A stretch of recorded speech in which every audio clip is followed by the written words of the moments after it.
Assalamualaikum warahmatullahi wabarakatuh. Perkenalkan, nama saya Gita Divtriani, NPMJ 1A01903.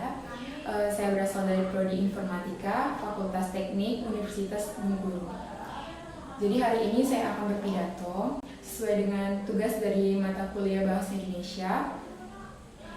Semoga sepatah kata yang saya sampaikan ini akan bermanfaat untuk kita semua. Assalamualaikum warahmatullahi wabarakatuh. Pertama-tama marilah kita panjatkan puji dan syukur atas kehadirat Allah Subhanahu wa Ta'ala, yang dimana pada hari ini saya diberikan kesempatan agar bisa berbicara di depan kita semua dan menyampaikan sepatah dua kata yang mungkin bisa bermanfaat untuk kita. Dan tak lupa pula kita kirimkan salawat beserta salam kepada junjungan besar kita, Nabi Muhammad SAW, karena berkat beliaulah kita dari alam jahiliyah dapat menuju ke alam yang terang benderang seperti sekarang ini. Dan hari ini saya ingin menyampaikan tentang sikap generasi muda yang seharusnya kita lakukan pada saat kita menuntut ilmu di sekolah. Bukan menjadi rahasia lagi apabila para pelajar itu ketika di sekolah yang mereka tuntut adalah nilai, bukan ilmu. Karena apa? Karena seperti yang kita ketahui, kalau nilai itu bagi seorang pelajar adalah hal yang sangat penting. Karena jika nilai mereka rendah, maka mereka akan dimarahi orang tua, dimarahi guru, dan malu kepada teman-temannya. Nah, yang menjadi permasalahan adalah ketika mereka sangat mengejar nilai, lalu yang terjadi adalah mereka akan menghalalkan segala cara agar nilai yang mereka dapatkan itu adalah nilai yang tinggi. Sehingga orang tua mereka menjadi bangga, guru menjadi bangga, dan teman-teman tidak mengucilkan dia. Nah, hal itu adalah hal yang salah. Karena apa? Yang terpenting dalam pendidikan adalah dengan ilmu. Karena apa? Karena sebagai generasi muda, kita diwajibkan untuk menjadi generasi yang idealis dan dapat membangun bangsa ini dengan ide-ide kita. Tetapi ketika kita hanya mementingkan nilai, apakah dengan nilai yang tinggi itu, dengan nilai yang tinggi tapi menghalalkan segala cara, apakah bisa kita membangun bangsa Indonesia dengan seperti itu? Saya rasa tidak, karena ide tidak muncul dari hanya patokan dari sebuah nilai. Jadi ada hal yang ingin saya sampaikan, bahwa hal ini harus kita ubah dari pola pikir kita, pola pikir masyarakat Indonesia, yang dimana kita sebagai orang tua yang pertama harus mensupport apapun yang dilakukan oleh anaknya selagi itu demi kebaikan, terutama apabila pertama-tama anak itu mendapatkan nilai yang rendah.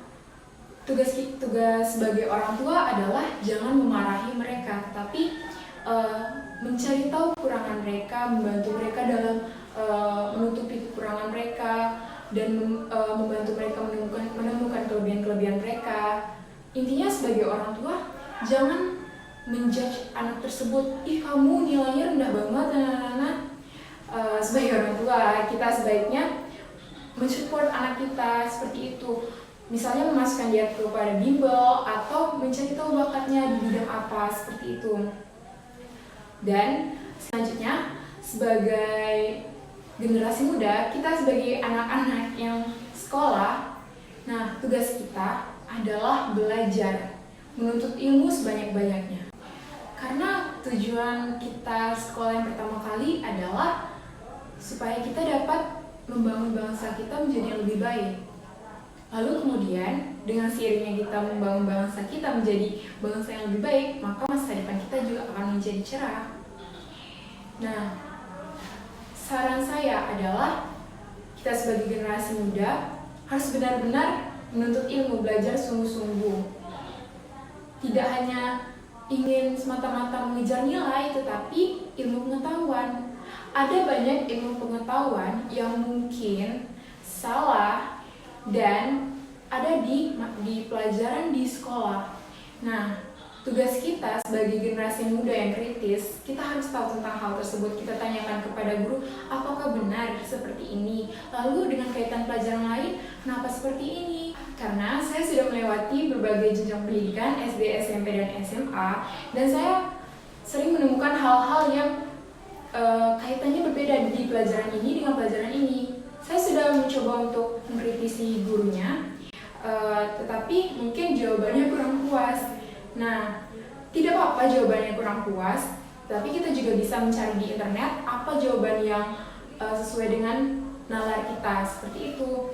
Nah, dan seperti untuk guru-guru juga, menurut saya yang berdasarkan pengalaman saya, yang saya lihat bahwa ketika dikritisi oleh muridnya, coba deh jangan jawab seperti ini. Saya hanya guru, saya hanya menyampaikan pelajaran yang ada di buku. Itu bukan jawaban yang memuaskan. Jadi, menurut saya jika misalnya seorang guru tidak mengetahui hal tersebut, kita sebaiknya sama-sama belajar. Mungkin bisa cari di internet jawaban yang sebenarnya.